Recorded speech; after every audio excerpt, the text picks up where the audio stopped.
My name is Laura. 6 months ago, I married my high school sweetheart, Matt. We'd known each other since we were kids, so I've always been close to his family. That made getting married a breeze. We share a lot of mutual friends, so our wedding was a joyful occasion with lots of well-wishers. I vowed to stand by Matt for the rest of our lives. A few months after tying the knot, I found out I was pregnant. I was on cloud 9. But the blessings didn't stop there. Matt's mom was incredibly supportive, helping us out almost every day. We'd been living with Matt's parents since we got married. Matt is an only child and was raised with a lot of love and care. So, when we decided to get married, living with his parents seemed like the natural choice. I had no issues with it, so I agreed right away. From the day after our wedding, I enjoyed doing household chores with my mother-in-law and chatting about various things. When I announced my pregnancy, she cried tears of joy, as if it were her own good news. Whenever I tried to do something around the house, she'd say, "Don't worry, Laura, I've got this," and take over. "I'm feeling fine today, really." But she'd insist, "You have to think of the baby first, rest up," and stopped me from doing anything. I appreciated her concern, but it got to the point where I was bored out of my mind. I had been working part-time, but I quit my job as soon as I found out I was pregnant, on the advice of both my mother-in-law and Matt. So with nothing to do at home, I was going stir-crazy. I feel like moving around a bit. Can I go shopping? Need anything?" She'd say, "Absolutely not. You're not even in your second trimester yet. You need to rest." And wouldn't let me leave the house. I understood she was concerned for me, but it was suffocating. She had a miscarriage before she was pregnant with Matt because she continued working. So she was worried I'd end up the same way.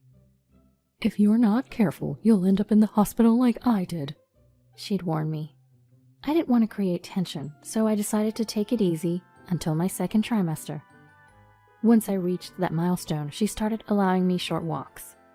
Matt and I would go out on his days off. We'd buy some snacks from a local store and have a little picnic. Or sometimes I'd go for a walk with my mother-in-law while shopping. She even started cooking with me again. I realized she was just concerned for me during the early stages of my pregnancy. Then, at 38 weeks, my water broke while I was climbing the stairs at home. Matt and my father-in-law were at work, so my mother-in-law drove me to the hospital. Matt had already coordinated everything with the hospital, so by the time Brian was born, he was right there with us. First, Matt held Brian in his arms. "Oh, he's so adorable," Matt said, his eyes welling up with tears as he lovingly looked at Brian. Seeing him like that made me tear up too. "Thank you, Laura. I'm so happy right now," Matt said, smiling at me, and I couldn't help but cry. "May I come in?" My mother-in-law, who had kindly stepped out of the room, peeked her head in. "Go ahead and hold him, Mom. He's really cute." Matt handed Brian over to her. I felt a bit awkward. My mother-in-law had been so supportive and was eagerly awaiting her grandchild. What would she say now that Brian was here? The thought made me anxious. "Thanks to you, we were able to have Brian safely. Thank you so much." When I said that to her, she blurted out something unexpected. "He doesn't look like him." "What?" I had to ask her to repeat herself. "What do you mean?" "He doesn't look like Matt. Are you sure he's Matt's child?" What was she talking about? This should be a happy time, but my heart was racing uncontrollably. "What are you saying?" Matt immediately confronted her, but she continued without apologizing. "Look at the baby pictures of Matt. Brian doesn't look like him at all." She showed us a baby picture of Matt on her phone. "Well, they don't have to look exactly alike." Before I could finish, she stormed out of the room, saying, "I can't deal with a child whose parentage is in question." "Hey, Mom." Matt followed her out, leaving me alone. I looked at Brian's face and started to cry. He looked so much like Matt, especially around the eyes and ears. Matt never returned to the room, only texting me, saying he was going home with his mom. I couldn't believe his behavior, but I was too exhausted to confront him. A few days later, on the day of my discharge, Matt came to pick me up, but seemed down. "What's wrong? We get to live together starting today," I said, but he didn't look happy. "Mom's still upset. Try not to provoke her." I just gave birth and am mentally and physically exhausted. Why do I have to be considerate of her on the day I'm discharged? I didn't say anything to Matt, and the ride home was silent. The tension didn't ease up even after we got home. In fact, as soon as I got home, my mother-in-law said to me, "Oh, you're back?" I was treated with such sarcasm. My father-in-law avoided eye contact, and my mother-in-law made snide remarks. "I've told you many times this child is Matt's. His name is Brian. Won't you please love him?"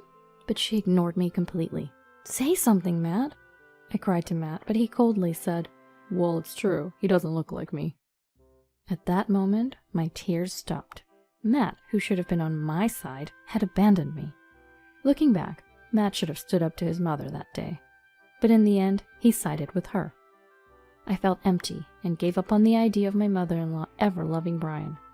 Matt wasn't helping with childcare either, and my stress kept piling up. "Can you feed him formula while I take a shower?" When I asked, Matt said, "I've been working all day. Why should I lose sleep over a child who might not even be mine?" I can't believe this. Never mind. I fed Brian the formula myself and took a quick shower as soon as he fell asleep. That was my life. If it had only been my mother-in-law, I would have gotten a DNA test to prove her wrong. But even Matt didn't believe Brian was his. That hurt more than anything. My parents had moved to the countryside, so I couldn't rely on them. My parents, who originally wanted to live in a place rich in nature, moved away soon after I got married, so I couldn't rely on them right away. They had been so happy about my marriage and trusted Matt. They loved Matt as if he was their own child. That's why I couldn't tell them what was happening. After months of this, my mother-in-law, who had been ignoring me, finally spoke. "Laura, can you bring the baby to the living room?" "All right." My mother-in-law had been ignoring me and not paying any attention to Brian. I thought she was going to apologize. However, my expectations were quickly dashed. When I got to the living room, both she and Matt were sitting there. "Could you please leave with that child?" "What?" I was stunned and couldn't find the words. She looked at Brian and said, "He still doesn't look like him. I've had enough." Matt said nothing. At that point, I didn't care anymore. "Fine, if that's how you feel, I'll pack my things and leave," I said, signing the divorce papers and started packing. Matt said nothing and continued chatting with his mother. "Make sure you pay child support." "How can we, when we're not even sure he's Matt's?" my mother-in-law retorted. I was so angry, I left without another word and went to my parents' house.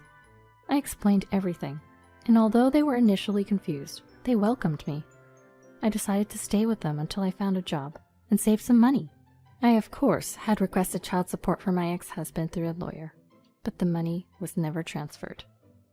I myself didn't want to have anything to do with my ex or his parents anymore, so I never pressed the issue of the unpaid child support. Years passed. Brian was about 6 years old. I got a call from a local friend who also knew Matt, informing me that Matt had died in a car accident. Of course, I heard about it right after it happened, but I didn't want to get involved, and Brian was going through a busy, active phase, so we didn't attend the funeral. Months later, I happened to be meeting up with local friends and returned to my hometown for the first time in years. Before going to my friend's house, I decided to buy a gift, so Brian and I went to a department store we used to visit as a family. "Laura?" I turned around to see my mother-in-law, whom I hadn't seen in years. As I stood there stunned, she quickly approached us and said, "You're Brian, right?" and started talking to Brian. "Brian, I'm your grandma. You really look just like Matt." My mother-in-law said that. I couldn't stand hearing her say that. "Enough is enough. Because of you, we—" As I said this, she interrupted. "Don't be so angry. I've wanted to see you for so long." Feeling like I was about to yell, I said, "Excuse us," and pulled Brian away, leaving the scene. "Was that Grandma?" Brian asked. I had kept it a secret until now, but Brian, now in elementary school, was genuinely curious and kept asking. "Isn't Grandma supposed to be your mom? Who was that lady?" I couldn't hide it any longer, so I explained it to Brian in simple terms when we got home. Brian said, "Mama, you've been through a lot, huh?" and patted my head. Tears flowed at his kindness. I felt grateful from the bottom of my heart for having him. Months later, my mother-in-law showed up at the apartment where Brian and I were living. "How did you find this place?" When I asked, she said, "I asked around, Matt and your mutual friends. I finally found you," and forced her way in. "Please leave." As I said this, she exclaimed, "Matt died in an accident and my husband died of illness. You two are all the family I have left." Brian came out of the next room, perhaps hearing my mother-in-law's loud voice. Seeing Brian, my mother-in-law said, "Brian, why don't you come live with Grandma? I have a bigger house and can feed you lots of delicious food." "Stop it!" As I said this, my mother-in-law pulled out a thick envelope. "It has $50,000 for child support. You two are all the family I have left, so please come live with me." She pushed the envelope toward me. Then she turned to Brian and said, "Brian, Grandma wants to live with you. I'll buy you anything you want, okay?" And smiled. In that moment, I felt like crying. I was torn between the feeling of, why now? And wondering if it was okay to deprive Brian of one more grandmother. I was at a loss for words. Then Brian said, "I'm not going." "Huh?" My mother-in-law let out a baffled sound at Brian's words. "Brian, what are you saying? You can live with Grandma, you know.